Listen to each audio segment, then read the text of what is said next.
Everyone, welcome to my blog. Today we are discussing about the Jagannath धाम और उसको बोलते हैं पुरी धाम. गाइस, आज जो मैं डिस्कस करूँगी स्टूडेंट लोगों को भी हेल्पफुल होगा एंड जो ट्रैवल करना चाहते हैं ट्रैवलर्स उन लोगों के लिए भी बहुत अच्छा गाइडेंस मिल जाएगा. कैसे जगन्नाथ टेम्पल आके घूम के जा सकते हैं अच्छे से और उनका जर्नी कैसे अच्छा रह सकता है. मैं मेरे वीडियो में प्रॉपर गाइडेंस दूंगी. एंड देखिए, हम पहले किस फेमस जगह को विजिट करने से पहले हम कुछ रिसर्च करके जाते हैं, कुछ फैक्ट्स रिसर्च करते हैं ताकि क्यों जाए हम एक विजिट करने के लिए एक न्यू प्लेस क्यों जाए उसका फैक्ट पहले हमको पता होना चाहिए. एंड कैसे जाएं, कैसे रहें, वहाँ पर जाके हम लोग कैसे विजिट करें अच्छे से, तो सब कुछ हम लोग रिसर्च करके ही जाते हैं. तो मैं मेरी वीडियो में जगन्नाथपुरी धाम के बारे में सब कुछ डिटेल्स में फैक्ट्स कैसे आएंगे. देखिए, उड़ीसा का जो लोग हैं उन लोगों को पता है कि जगन्नाथ धाम कैसे जाएं, किस रूट में जाएं, कहाँ पर रुकें, कैसे एंजॉय करें, सब कुछ पता है उड़ीसा लोगों को. बट उड़ीसा का बाहर का लोग जो आ रहे हैं और कुछ आना चाहते हैं, प्लानिंग बना रहे हैं, उन लोगों के लिए मेरे वीडियो बहुत हेल्पफुल होगा.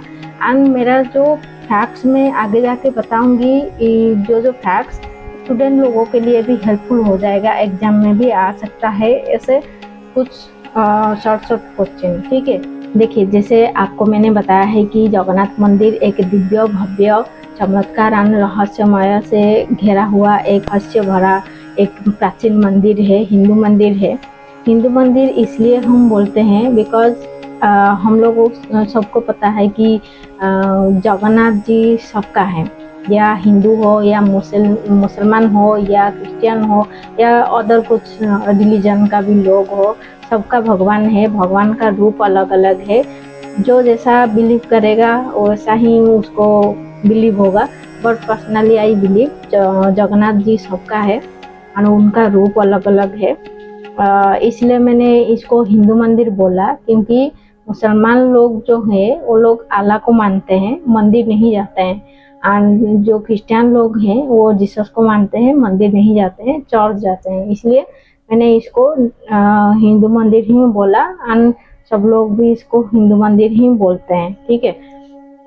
एंड ये चारों धामों से एक प्राचीन मंदिर है, एक धाम है जहाँ पर लोग आने से बोलते हैं कि लाइफ का सब कुछ मिल जाता है, खाली हाथ कोई भी नहीं जाता है. भगवान के द्वार में जो आता है खाली हाथ कभी भी नहीं जाता है. या कुछ दुख होगा उसका दुख दूर हो जाएगा, और कुछ ख्वाहिश होगा उसका ख्वाहिश पूरा हो जाएगा. बहुत कुछ है. इसलिए भक्त ऑल ओवर वर्ल्ड का लोग भी आते हैं, फॉरेनर्स लोग ज़्यादा आते हैं एंड आउट ऑफ स्टेट का लोग भी आते हैं. एंड जो अभी तक नहीं आए हैं, एक बार लाइफ में देखिए, लाइफ में हम लोग पैदा हुए हैं, एक ना एक दिन हम लोग चले जाएंगे. ठीक है, तो हमारा जो लाइफ का ड्यूरेशन है, 1 या 2 बार चारों धामों घूमना चाहिए. एंड एक है पुरी धाम तो घूमना चाहिए एक बार, एटलीस्ट एक बार लाइफ में आइए. एंड लाइफ का जो मीनिंग इधर आके पता चलेगा. एंड इधर बहुत सारी चीज़ें हैं, धीरे धीरे आपको बताऊंगी. डिस्कशन के बाद मेन फैक्ट्स जो है बताने के बाद मैं बताऊंगी कहाँ कहाँ आपको जाना चाहिए एंड किधर आप जाके खुद का जो लाइफ का डेफिनेशन आप समझ सकते हैं. मैं बोलूँगी ये मेन फैक्ट्स के बाद. देखिए, मेन फैक्ट्स में ये है कि मैं आपको ऑलरेडी बता चुकी हूँ कि ये 4 धाम से एक है. एंड ये 12th सेंचुरी में इसका इस्टेब्लिशमेंट हुआ था by king Anant Varman Chodaganga. And वो पुरी का राजा थे. पुरी में जगन्नाथ मंदिर है, तो जो जगन्नाथ मंदिर को पुरी धाम भी बोलते हैं.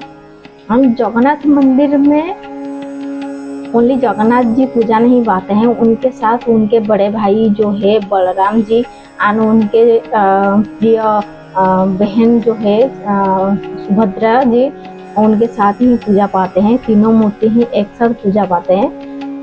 एंड इसमें होता है कि जगन्नाथ और एक फैक्ट्स है जगन्नाथ जी के लिए। और जगन्नाथ मंदिर में एक रथ यात्रा ऑर्गेनाइज्ड होता है एवरी ईयर, ठीक है। एंड उसका अहमियत क्या है रथ यात्रा का, देखिए एक साल में भगवान जो है, भगवान उनके भाई बहन के साथ बाहर घूमने के लिए जाते हैं एंड कुछ दिन के बाद रिटर्न करते हैं। उसी जर्नी को हम लोग बोलते हैं रथ यात्रा, ठीक है।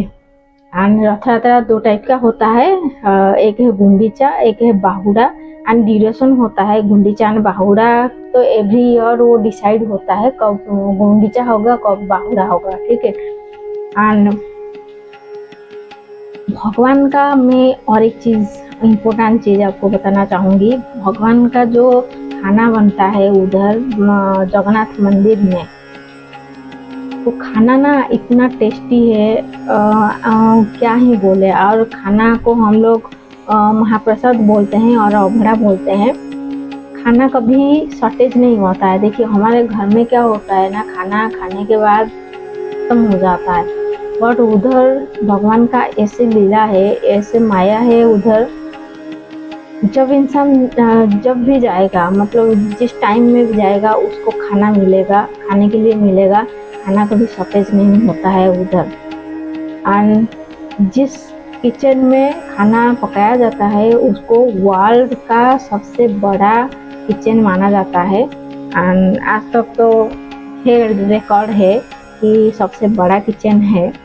एंड जगन्नाथ मंदिर के बारे में बहुत सारे ऐसे चीज़ें हैं जो बताऊंगी तो रात ही ख़त्म हो जाएगा, बट ख़त्म नहीं कर पाएंगे। बट जो मेन चीज़ें हैं मैं आपको बता रही हूँ। जगन्नाथ मंदिर का जो कारीगरी है, पहले जो कारीगर थे, आर्किटेक्चर थे, लोग थे, बहुत मतलब बहुत इंटेलिजेंट थे। आजकल के ज़माने में तो ऐसे नहीं मिलेंगे। वो लोग जगन्नाथ मंदिर का जो हुआ है, पूरा बिल्ड हुआ है, तो पत्थर से हुआ है। कुछ भी ना सीमेंट है, ना रॉड है, ना कुछ भी, ओनली पत्थर से ही जॉइन करके वो लोग किए हैं। तो उसी कारीगरी के लिए जगन्नाथ मंदिर वर्ल्ड फेमस है। एंड उसको भी आप लोगों को देखना चाहिए, आना चाहिए। एंड जगन्नाथ मंदिर का हाइट जो है 65 मीटर है। और एक चीज़ जगन्नाथ मंदिर का, देखिए हम लोग लिविंग हो या नॉन लिविंग, जितने भी थिंग्स है, सब लोगों का शैडो पड़ता है कि नहीं, सब लोगों का शैडो पड़ता है। बट जगन्नाथ मंदिर का शैडो आज तक कोई भी नहीं देखा है। जगन्नाथ मंदिर का शैडो नहीं पड़ता है। तो ये बहुत मतलब आउट ऑफ सिलेबस का बात है, ठीक है। माइंड में भी नहीं आएगा ऐसा चीज़ें, ऐसे चीज़ें होता है। एंड जगन्नाथ मंदिर में जो खाना पकता है ना, 7 लेयर में पकता है। 1 2 3 4 5 6 7 लेयर में पकता है। एंड आग नीचे होता है। तो पहला जो पकता है ना, 7 लेयर वाला पकता है। ये तो पूरा मतलब चमत्कार से चमत्कार का चीज़ है। पहला फर्स्ट लेयर ही पकना चाहिए साइंटिफिकली एंड लॉजिकली सोचे तो, बट नहीं होता है। जगन्नाथ मंदिर में ना साइंस काम करता है ना लॉजिक काम करता है। उधर भगवान का माया ही ओनली काम करता है। ओनली उधर भगवान ही बात कर सकते हैं भाई, और कुछ भी साइंस काम करेगा ना लॉजिक काम करेगा उधर, ठीक है। हाँ, उधर का जो माहौल है, आप जाएंगे ना, आप जब विजिट करेंगे, पहला 4 द्वार है मंदिर में, 4 द्वार है। एक है सिंह द्वार, सेकंड में है अश्व द्वार, थर्ड में है व्याघ्र द्वार, फोर्थ में है हस्ती द्वार, ठीक है। आप लोग में एंट्री करने के लिए चाहेंगे जा सकते हैं। आप 4 द्वार है, तो बेसिकली लोग ज़्यादा जाते हैं सिंह द्वार में, जो एंट्री द्वार बोलते हैं। एंड उसके सामने एक अशोक स्तंभ है। मैं मेरे पिक्चर में आपको शो किया हूँ कि अशोक स्तंभ कहाँ है। एंड और एक चीज़, भगवान का जो मंदिर है, मंदिर के ऊपर एक फ्लैग उड़ता है। तो फ्लैग का नेम, एक तो नेम इम्पोर्टेंट है, नेम है पतितपावन फ्लैग। एंड वो फ्लैग ना इतना चमत्कार से होता है सारा चीज़, मतलब हम लोगों का इंसान तो समझ नहीं पाएंगे ये चीज़ें को, ठीक है। क्या होता है ना, देखिए साइंटिफिकली हम बोले तो जिस डायरेक्शन में विंड बहता है उसी डायरेक्शन में ही उड़ना चाहिए फ्लैग, बट ऐसा नहीं होता है जगन्नाथ मंदिर में। जगन्नाथ मंदिर में ये होता है जिस डायरेक्शन में विंड बहता है उसी डायरेक्शन में नहीं बहता है, अपोजिट, पूरा अपोजिट डायरेक्शन में फ्लैग उड़ता है। तो मतलब ये पूरा हम लोग मतलब साइंस बेसिस से भी कुछ लॉजिक या साइंस बेसिस से भी प्रूव नहीं कर पाएंगे, ये भगवान का लीला है। तो ये सारा चीज़ हमको सारा चीज़ ही बिलीव करना पड़ेगा कि ये है। बहुत सारे चीज़ें हैं जो चीज़ें बताएंगे तो मतलब बहुत टाइम लग जाएगा। जो मेन चीज़ें हैं मैं आपको बता चुकी हूँ। एंड लास्टली बोलूँगी कि जो लोग उड़ीसा से बाहर से आ रहे हैं, उड़ीसा को पहली बार या ट्रैवल करने के लिए पूरी जगन्नाथ मंदिर, उनको एक तो फ्लाइट में आएंगे और या कुछ लोग आएंगे ट्रेन में आएंगे, ठीक है। उनको आके भुवनेश्वर आप लोगों को पता है उड़ीसा का कैपिटल है। एंड उन लोगों को जो लोग फ्लाइट में आएंगे विजयपट्टनम एयरपोर्ट में ही उन लोगों का लैंडिंग होगा। एंड वहाँ से आप लोग भुवनेश्वर आके इधर रह सकते हैं और या डायरेक्ट आप पूरी विजिट कर सकते हैं, ठीक है। कैसे जाएंगे?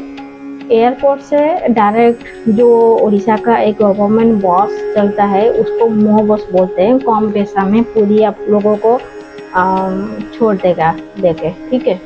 एंड आप लोग सपोज आप लोग नहीं जाना चाहते हैं बस में, तो आप लोग क्या करेंगे? ट्रेन प्रीफर करेंगे। ट्रेन 2-3 घंटा में आप लोगों को अच्छे से आराम से छोड़ देगा भुवनेश्वर से पूरी।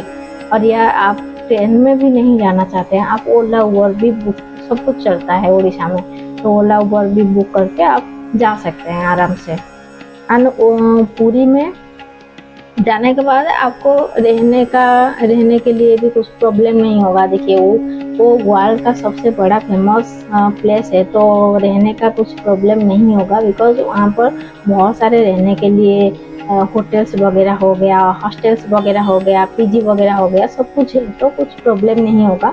आप लोग आजकल तो ऑनलाइन सब कुछ बुकिंग कर देते हैं, तो आप ऑनलाइन बुकिंग करके आप जाइए या डायरेक्ट जाके बुकिंग कीजिए, कोई दिक्कत नहीं। जाके पूरा आराम से मंदिर के पास बुकिंग करके रहिए एंड फ्रेश होके फिर आप जगन्नाथ मंदिर जाइए, घूमिए, दर्शन कीजिए, पूरा सारा चीज़ आप लोगों को पता चल जाएगा। एंड और एक प्लेस है जगन्नाथ मंदिर, आप जा रहे हैं मतलब एक स्वर्ग द्वार है जहाँ पर लोगों का मतलब देहांत होने के बाद वहाँ पर संस्कार होता है। तो वहाँ पर भी एक बार जाइए, देखिए कि लाइफ का आप लोगों को ना मतलब लाइफ का रियल मीनिंग पता चल जाएगा उधर जाके, कि लाइफ में कुछ भी नहीं है, लाइफ में ओनली इतना है कि लाइफ में अच्छे से रहना है, नो घमंड, नो सेल्फिशनेस, ये सब चीज़ें ना लाइफ से दूर करके रहेंगे तो मतलब लाइफ में कहते हैं कि भगवान को प्राप्ति हो जाता है। तो वहाँ पर जाके लाइफ का जो है ना रियल वैल्यू क्या है पता चल जाएगा। वहाँ पर एक बार जरूर जाइएगा। एंड पुरी में और एक भी है, एक कोणार्क है, वहाँ पर 30 किलोमीटर डिस्टेंस है, आप लोगों को पता होगा। पुरी जा रहे हैं तो बहुत सारी चीज़ें तो आप लोगों को मतलब सर्च करके ही जा रहे होंगे। तो पुरी के पास कोणार्क होता है, 30 किलोमीटर ओनली डिस्टेंस है, वहाँ पर आप जाके घूम सकते हैं, बहुत अच्छा प्लेस है। एंड चंद्रभागा भी है, एक सी बीच भी है पुरी के पास, वहाँ पर भी जाके फैमिली के साथ आप जा रहे हैं, फैमिली के साथ आप अच्छे से वहाँ पर क्वालिटी टाइम जो है स्पेंड कर सकते हैं। और खुद अकेला जा रहे हैं तो आप लोगों को बहुत अच्छा लगेगा वहाँ पर घूमने के लिए, एंजॉय करने के लिए, ठीक है। ये सारा चीज़ पूरी अभी पहले जैसा था, अभी थोड़ा मॉडिफाइड हो गया है, आप लोगों को बहुत अच्छा लगेगा जो आ रहे हैं, कुछ प्रॉब्लम नहीं होगा, ठीक है। बहुत सारी चीज़ें हैं, आने के बाद मतलब हम लोग बोल देंगे तो सब कुछ तो आप लोगों को पता नहीं चलेगा। आप लोग लाइफ में एक बार एटलीस्ट एक बार लाइफ में प्लानिंग कीजिए। देखिए लाइफ में बहुत सारी चीज़ें हम लोग कर देते हैं। कोई कोई लोग तो वाल मतलब बाहर चले जाते हैं, आउट ऑफ कंट्री, ठीक है। तो एक बार तो मतलब जो 4 धाम है घूमना चाहिए, एक बार पूरी धाम भी आइए लाइफ में, बहुत अच्छा लगेगा। एंड लाइफ का जो सुकून, रियल सुकून आपको मिलेगा शायद। एंड और एक चीज़, इधर